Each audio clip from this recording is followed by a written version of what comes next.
Very good afternoon. నమస్తే, welcome to news special drive. నేను Bharan. Details చూస్తే తెలంగాణలో ఫిరాయింపుల వ్యవహారం బిగ్ ట్వీట్ షో చేసుకుంది. స్పీకర్ నోటీసులకు ఫిరాయింపులు ఎమ్మెల్యేలు ఇచ్చిన సమాధానంపై ఇంట్రెస్టింగ్ చర్చ సాగుతుంది. స్పీకర్ దానం నాగేందర్, కడియం శ్రీహరి, గూడెం మైపాల్ రెడ్డి, అరికిపూడి గాంధీ, ప్రకాష్ గౌడ్, కాళయాదయ్య, ఇక డాక్టర్ సంజయ్, తెల్ల వెంకట్రావు, కృష్ణమోహన్ రెడ్డి, ప్రోచారం శ్రీనివాసరెడ్డి నోటీసులు జారీ చేశారు. అయితే ఇందులో 8 మంది ఎమ్మెల్యేలు తాము ఇంకా బీఆర్ఎస్లోనే ఉన్నామంటూ నోటీసులకు సమాధానమిచ్చారు. అభివృద్ధి పనుల కోసమే సీఎంను కలిసామని స్పష్టం చేశారు. సీఎం స్థాయి వ్యక్తి కండువా కప్పితే తిరస్కరించడం కరెక్టే కాదని కప్పుకున్నామని వివరణ ఇచ్చారు.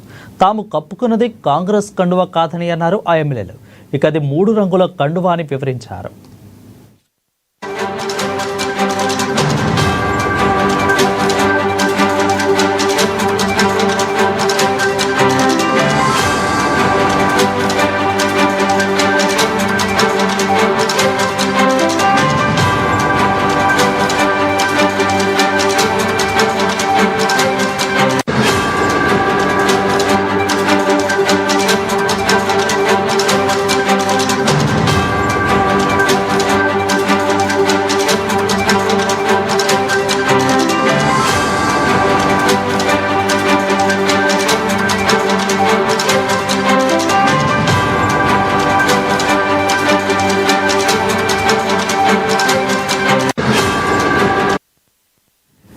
రెడ్డికి మరో 2 ఎమ్మెల్యేలు కడియం శ్రీహరి, దానం నాగేందర్ స్పీకర్ నోటీసులకు సమాధానం ఇవ్వలేదు. తమకు మరింత సమయం కావాలని వారు కోరారు.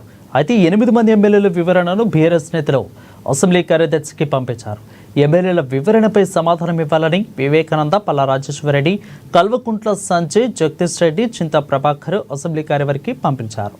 ఇక 3 రోజుల్లోకి అభ్యంతరాలు తెలపాలని బీఆర్ఎస్కు స్పీకర్ ప్రసాద్ కుమార్ గడువును విధించారు.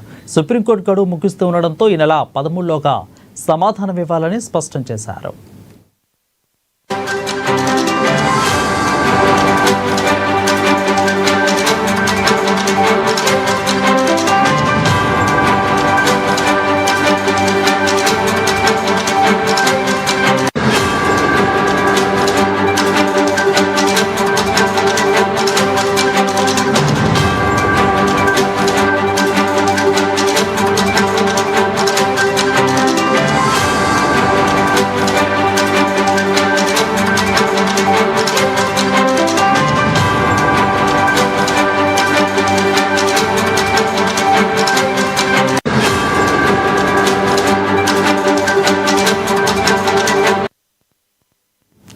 రైట్గా తెలంగాణ రాష్ట్రంలో ఫిరాయింపుల వ్యవహారంలో బిగ్ ట్వీట్ షో చేసుకుందని చెప్పవచ్చు. దీనిపై మరింత సమాచారం అందించేందుకు మా ప్రతినిధి హరీష్ లైవ్లో సిద్ధంగా ఉన్నారు. హరీష్, చెప్పండి, ఇచ్చిన 8 మంది ఎమ్మెల్యేల ఒక్కసారి మనం చూసుకున్నట్లయితే మేము ఆ పార్టీ కండువా కప్పుకోలేదు, మా అభివృద్ధి, మా యొక్క నియోజకవర్గాల అభివృద్ధి కోసం మేము వెళ్తే అక్కడ ఉన్న సీఎం మాకు అది కండువా కప్పారు. బట్ ఆ కండువా వచ్చేసరికి జాతీయ జెండా, 3 రంగుల జెండా ఉంది కాబట్టి మేము దాన్ని కప్పుకున్నాము అంటూ కూడా వాళ్ళు చెప్తున్నారు. సో 8 మంది వివరణ ఇచ్చారు. బట్ ఇక ఉన్న 2 ఎవరైతే స్టేషన్ కన్పూర్ ఎమ్మెల్యే కడియం శ్రీహరి, ఇటు దానం నాగేంద్ర, వీళ్ళిద్దరు కూడా అయితే వివరణ ఇవ్వలేదు. ఇంకొంత సమయం కావాలని కోరారు. బట్ అది రేపుతో అయిపోవచ్చు. సో ఏంటి అసలు వీళ్ళు ఏ విధంగా చూడాలి? వీళ్ళు చెప్పిన ఇంట్రెస్టింగ్ మాటలను బట్టి, వీళ్ళు ఇచ్చిన వివరణ లేఖను బట్టి ఇటు బీఆర్ఎస్ ఏమంటుంది, ఏ విధంగా చూడాలి అసలు? అప్డేట్స్ ఏంటారు? రైట్ హరీష్, చెప్పండి.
ఇక తెలంగాణ రాష్ట్రంలో ఫిరాయింపుల వ్యవహారంలో బిగ్ ట్విస్ట్ చోటు చేసుకుందని చెప్పవచ్చు. ఎవరైతే స్పీకర్ నోటీసులకు ఫిరాయింపుల ఎమ్మెల్యే ఇచ్చిన ఈ సమాధానంపై